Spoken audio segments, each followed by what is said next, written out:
Pasadena. So far, the weather has given them a whole lot of trouble with high winds earlier this month tearing up floats, and now it's difficult getting prime carnations out of snowbound Denver. Reporter Wendy Wetzel has the latest on the preparations and the flora and fauna.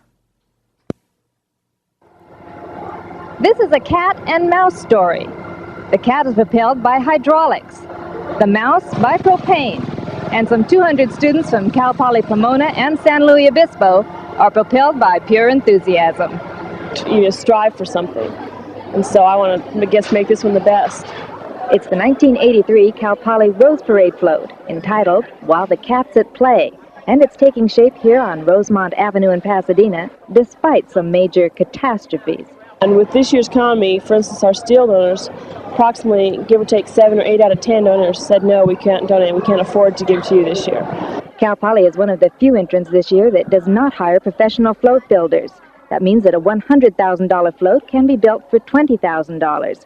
This float was built in 2 pieces at 2 campuses, and when assembled last week, it fit together within a 1/8 of an inch tolerance. However, not everything has gone that smoothly for Cal Poly, the only entrant to grow all of its own flowers, some 200,000 slightly belated blossoms.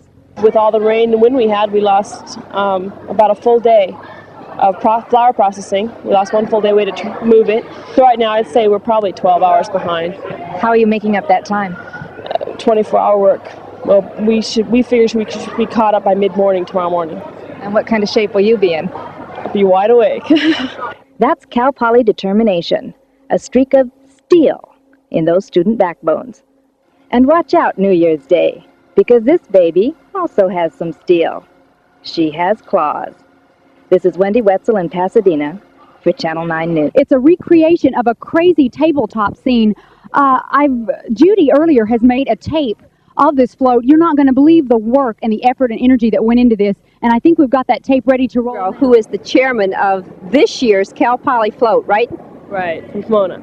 And it's also San Luis Obispo, right? Right. Okay. Now, what is the very first step, Michelle, when you start a project like this? A design contest in about February, March, and then we develop a rendering, a basic artist rendering from that, and the basis is that. What are we seeing right now behind us? Can you move over here so we can take a look at this? Sure. What this is the teeter-totter effect off of salt and pepper, where the mice have tipped it over, and this is a salt shaker, and they've taken a spoon and made a teeter-totter out of it. It's all controlled by hydraulics, and then it's by the electronics. Controls the hydraulics. But this one little mouse on the end, his feet are moving, his mouth is moving, and so are his ears. Now, how is that accomplished? They're hydraulically driven gears and cylinders. This one here was designed by a past chairman, or a past construction chairman, and he's even crankable. We can plug him in and do it manually. And he's going to be covered with what kind of flowers? Chrysanthemums, and then his face will be petaled in carnations. Thanks very much, Michelle. You're welcome. Thank you.